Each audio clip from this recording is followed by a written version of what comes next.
So eto mga idol, sa latest na naging pahayag ni unbeaten super bantamweight Pinoy prospect na si Carl James Wonderboy Martin, na ayon sa naisulat ng Philstar Global by Joaquin M. Henson, kung saan ngay kalakip nito ang ilan sa mga naging banat ni Wonderboy na kaya nga raw nitong talunin si former 3 Division World Champion Janrael Cuadro Alas Casimero at undisputed super bantamweight champion na Oya the Monster Inoue, na ayon dito mga idol ay kaya nga daw nito ang suntok ng dalawang boxer at kaya rin itong talunin sa bakbakan. Na bagamat malaki ang respeto nito kay Angas ng Pinas, nang dahil sa magaling nga raw ito at matapang at malakas, ay hindi pa rin daw ito kayang talunin ni Cuadro Alas or si Inoue man yan. So binahagi rin ito na mapapabilang umano ito bilang undercard sa Riyadh sa nalalapit na laban ng Mexican superstar na si Canelo Alvarez ngayong October kontra Mexican warrior Ray David Picasso. So ang dating eksaktong date ng labang ito ay ngayong parating sana na September 12 sa Riyadh kontra Christian Mibli.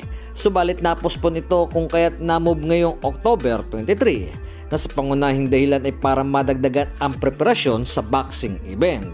Samantala mga idol, isa naman sa Japanese boxer na si Mungicha Nakagawa, na isa sa naging basher ni Angas ng Pinas simula nang matalo ito sa Japanese boxer na si Kinosuke Kameda, kung saan ngay minaliit nito si Casimero nang dahil sa mabagal daw ito at binigyan pa ng dirty finger.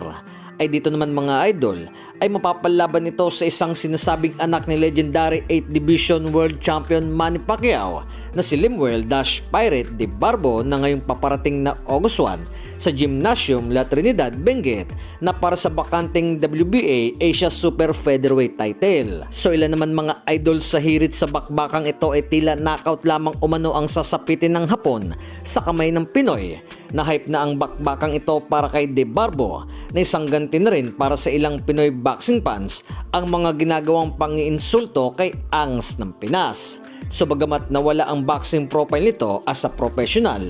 na ayon na rin sa artikulong ito ay pansamantalang nagkakaroon ng pagsasaayos nang dahil sa naging huling laban ni De Barbo sa Thailand. Kumbaga ngay nagkaroon ng pagtatalo sa pagitan ng BoxRec at ng boxing event sa Thailand. So patungkol naman mga idol sa muling pagbabalik na ito ni 2-time world title challenger na si Jonas Batman Sultan, na ayon na rin sa post na ito ng Sambuanga Valientes, ay ngayong October na ito muling magbabalik aksyon si Jonas Sultan na makakasama sa isang boxing event ang nooy tumalo sa poging si Eman Baco sa Pacquiao na si PBF Youth Lightweight Champion na si Rodelin Perez, na parehas makakalaban ng dalawang boxer na ito ay mga Thai boxer. Kumbaga nga Philippines kontra Thailand ang bakbakang ito.